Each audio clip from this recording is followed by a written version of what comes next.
Hello, freshmen. I am back again, this time to talk about Act 1, Scene 4 of Romeo and Juliet.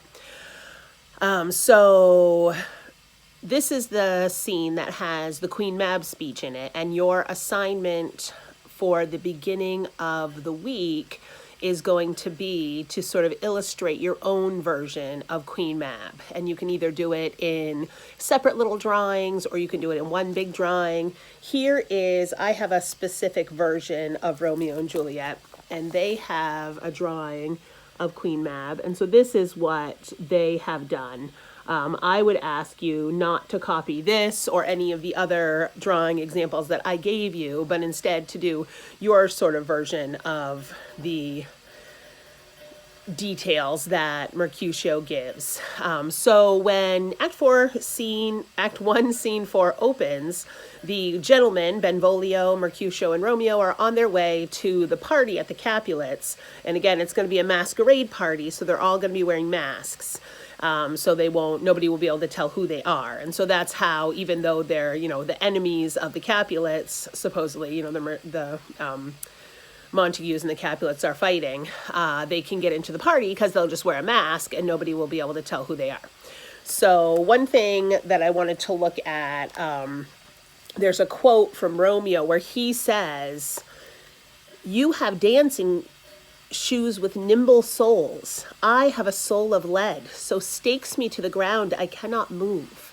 And so here, he's talking about how his friends, they can dance and they can have a great time at the party, but he is so sad, remember, because Rosalind, doesn't love him, and she has vowed to remain chaste for her whole life, that he does not feel like he will have any fun at the party at all, nor does he feel like, he will be able to dance or enjoy himself or find any other woman he will ever love again in his life. And so that is Romeo's problem. Then we get to the Queen Mab speech. And so Romeo says, I'm really not in the mood to go to this dance. And Mercutio says, "Why?" may one ask. And Romeo says, "I dreamt a dream tonight." And Mercutio says, "So did I." And then Romeo says, "What was yours?" And Mercutio says, "That dreamers often lie." And then Romeo says, "In bed asleep, well, they do dream things true." And so lie there, is used, Mercutio means to tell untruths, right? That dreamers lie, they don't tell the truth. So he thinks Romeo is maybe not telling the truth. But Romeo says they lie in bed, L-I-E, like lay down. And so one of the things that Shakespeare really likes to do is use puns. And so that's just one example of how he uses puns in his writing. But now we're going to look together maybe at the Queen Mab speech. And so Mercutio says, "I see Queen Mab hath been with you. She is the fairy's midwife, and she comes in shape no bigger than an agate stone on the forefinger of an alderman, drawn with a team of little atomy over men's noses as they lie asleep. Her chariot is an empty hazelnut made by the joiner squirrel or old grub, time out of mine, the fairy's coachmakers. Her wagon spokes made of long spinner's legs, the cover of the wings of grasshoppers. Her traces," and traces are like reins that when you drive horses, you hold on to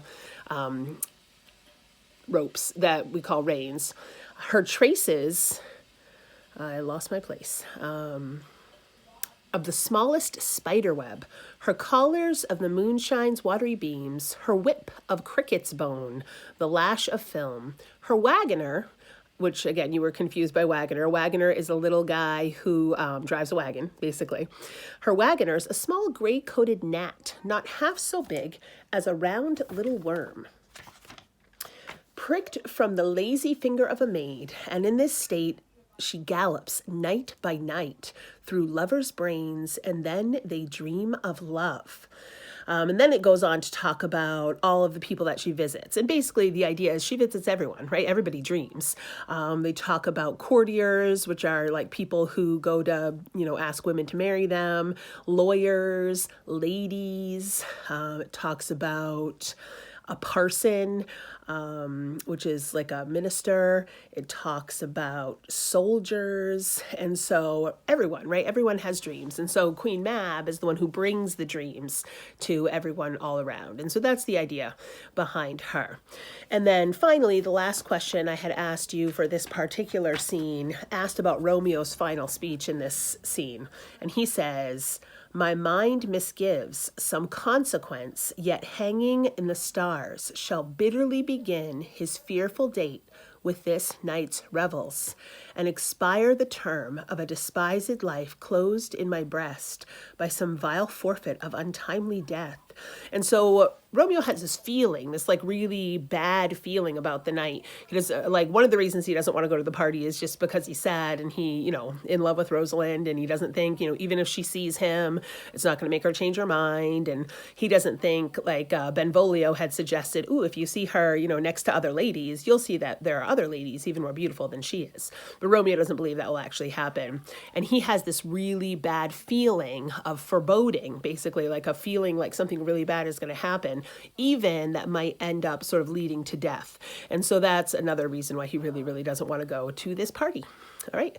Thanks for watching. That is, what I wanted you to get out of Act 1, Scene 4 of Romeo and Juliet. Stay tuned for my next video.